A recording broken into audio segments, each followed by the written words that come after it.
Hey, it's Chris. So, 7 games that I am really, really looking forward to having on my radar, potentially picking up at retail in the next 2 months. Games that are going to be coming out in the near future.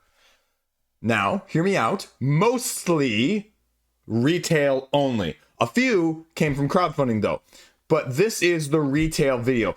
Games that I have on my radar. Not games that in general or games that wow, but games that I am looking at that I think you should know about.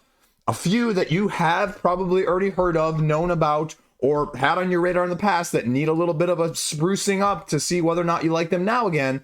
But games that I'm looking at going, I could see that fitting very well with what I like to play in my collection.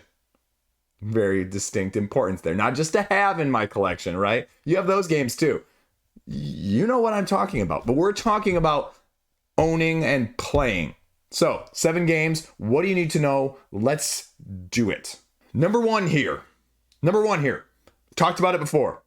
I cannot get it out of my head. It's like a bad song. It's like a bad song you hear on the radio, one that you kind of like, but also you go, oh, geez, when you hear it, it never leaves your head for the rest of the day. And that's Star Wars, the deck building game from FFG, Fantasy Flight Games. It's supposed to be released sometime at the end of February or March. And I cannot get this out of my head because the comparisons are being made to Star Realms, where you've got two sides, you've got your alliance, you've got your empire, you've got the central market deck, and, it's going to be kind of straightforward. Like everyone was hoping for a Star Wars living card game representation in the lines of Arkham Horror or Marvel Champions or Lord of the Rings, which would have been a freaking amazing. But this gives me more of the vibe, hopefully in the same sense of Marvel Champions, but more in the lines of Marvel Legendary. Because if you can take the lore that's out there with Star Wars and maybe not, nickel and dime me to death with expansions that add layers of complexity and depth and fan favorites, that's gonna entice me to pick up stuff like I've been picking up Marvel Champions along the way. But I don't know. That's the big unknown. Do you buy into this game going, okay, this is a mediocre game, but I'm waiting for expansions 2, 3, and 4, which are going to take it from a 6.5 to an 8.5 in terms of rating it? Do you take the chance right now? And the question that I just can't answer is exactly that. And I don't know.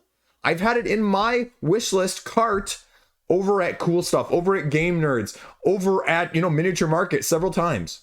And I have not been able to pull the trigger on a pre-order. That's the issue. I'm a huge Star Wars, huge deck building fan. But this just is, making me scratch my head as if I had hair, and wondering if I should pull the trigger or not. Part of me wants to buy it and pre-order it so I can be one of the first ones to talk about it. But I've been burned a couple times by that now. And so I don't want to do that with games. I'm not buying them to just talk about them to be on the hype. I want to buy them and talk about them because I love them. And that's a huge unknown with this one right now, because I have my rose-colored glasses on that are jading my view of this, and I just don't freaking know. I mean, could you imagine a Thrawn expansion with this? Could you imagine if they were actually allowed to delve into the old legends, not just the current canon of Star Wars? But anyway, I'm gonna, I still have like 90% of my Star Wars books from the old legends down in the basement that my kids are never gonna see, and they're never gonna see the light of day again. But anyway, that's number freaking 1. Number 2, we're gonna stay with known IPs just for the second here. WizKids, I know, right? WizKids, Marvel Age of Heroes. It's being compared to a slightly deeper, slightly more complex, slightly more strategic Lords of Waterdeep. Which some of you are going to hear me make that comparison as an introductory worker placement that is relatively simple and straightforward, and poo-poo that. Me, on the other hand, I look at that and I go, Lords of Waterdeep for me just was missing something, right? Some extra element. And again, this is rose-colored glasses because a big Marvel, big X-Men fan. Because that's really what this is, because you are not just Marvel Age of Heroes. It's really X-Men Age of Heroes. Rado's video of it is already out of the gameplay. I'm relatively impressed by what they've got going on, no lie. I just got a copy of Dungeons and Dragons Onslaught, and WizKids is really stepping up their game in terms of the quality not only component wise, rules wise, and strategy wise. And so if this can continue that trend of things, like there's another reason that this one has been sitting on me going, okay, should you pre-order this one too? 60 to 90 minutes. I mean, it's right in that sweet spot time frame for me.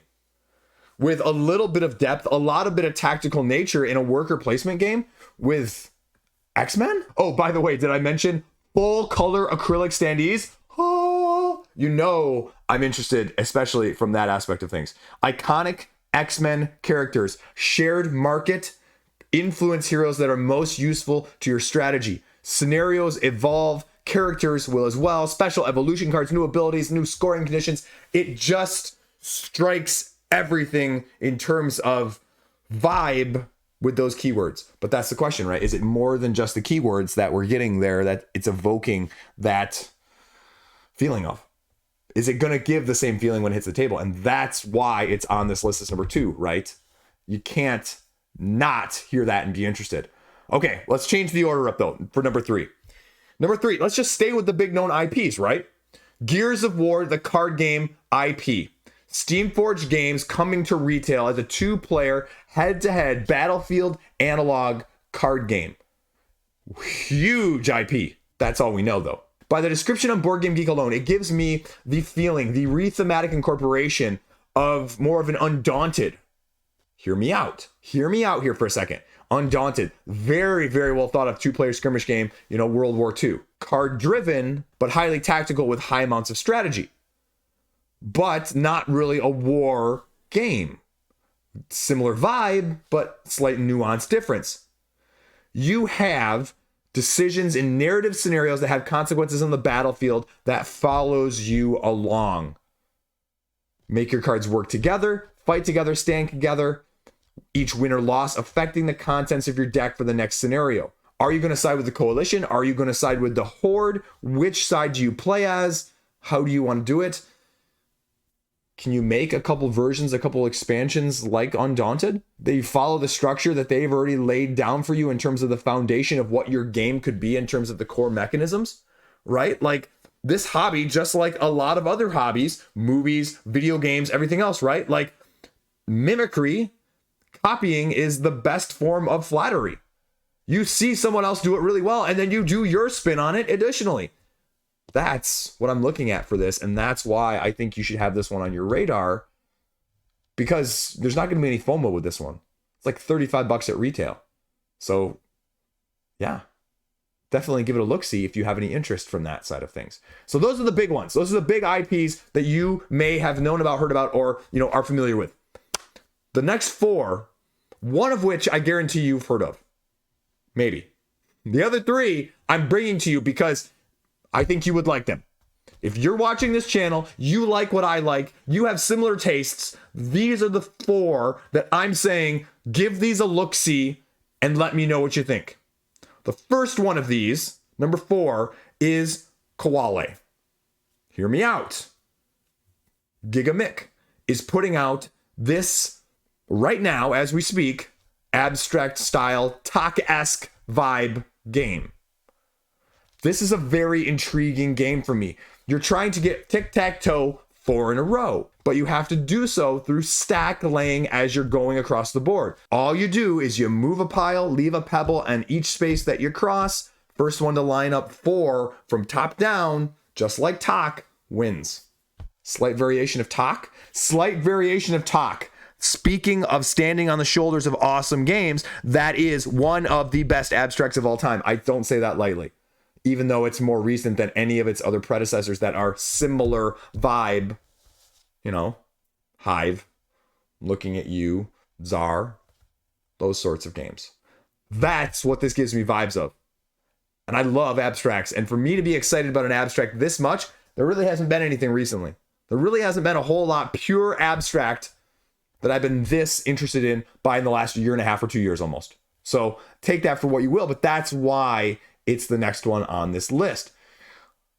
Number 2 or number 5, depending on how you want to look at this, Savernake Forest. One you've never heard of. It's by DeVere though. DeVere Publishing is putting this out. So that tells you right there, okay, DeVere has put out a very good track record lately. what you're doing is you're helping animals gather and store food for the winter in this 2 to 4 player build your own section of the forest style game. Card driven tile placement pattern building game. 23 different animals are going to be potentially living together, and you're going to have to basically put a path out for them to collect everything that they need in order to, survive the winter. You get animal cards which show you how much food they can store, their preferences, and to best score, you have to be able to have them collect what they need. And you're getting these cards essentially from a market, and you're putting on them in front of you in a 4x4 grid, sort of like a King Domino-esque vibe. And you end when your forest is complete with all 16 cards. Different animals are going to give you different asymmetric abilities, and you also have a lower player variant as well as a higher player variant, strategy, fun, adaptability, depending on your play group's intensity. 2 to 4 players, 20 to 40 minutes, sweet spot for small box filler games. And I say filler as not a pejorative, but filler as a huge compliment because it's what freaking gets played the most. And that matters a ton. Play per price point. Let's talk about that in a whole nother video. Okay, the third one. This is the one you've probably heard of these 4. Number 6. Rolling Heights. We're talking about AEG. Rolling Heights is coming to retail. Rolling your little wooden pieces to build a city. I thought it was a gimmick. There wasn't a huge incentive to get on crowdfunding. There was this little mini expansion, which is fine. But dice rolling, meeple rolling, building a city in forms of the meeples in terms of how you're going to manage your resources, gain prestige, and construct them, it's just kind of a cool concept. And it's one of those games I feel like you need a hands-on to know how good it is for you. But now that it's coming to retail, pick it up. Don't worry about the FOMO. Wait for a few reviews to come out. Backers are literally getting it as we speak at the time of me filming this.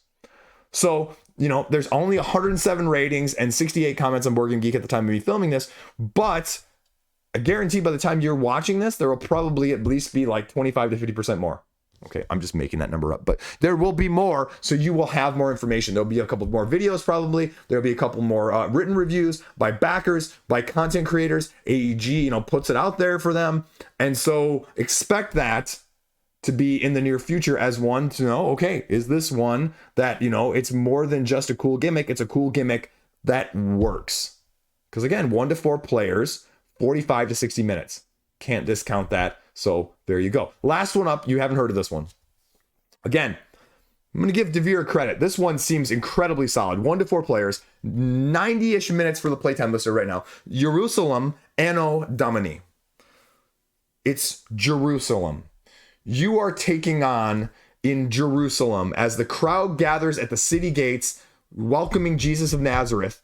You are trying to represent communities of followers of him, trying to be able to sit closest to him in the place of the Last Supper. And you're going to be doing this through worker placement mechanisms. Different locations on the board are going to allow you to send your followers to those locations in order to get other advantages, resources, or exchanges to your advantage.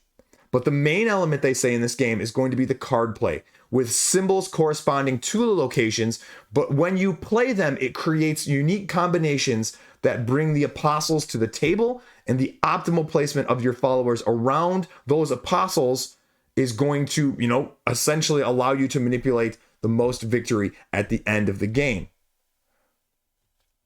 Seems kind of cool. The combination there of worker placement and heavier card play. And they said best at 3 or 4, because there's going to be some dynamics there, I think, too. There's not a whole lot of other information out there, but it seems like a really cool concept. Whether or not the theme is for you, the mechanisms seem super, super intriguing. And that's what always wins for me. So that's why it's caught my eye.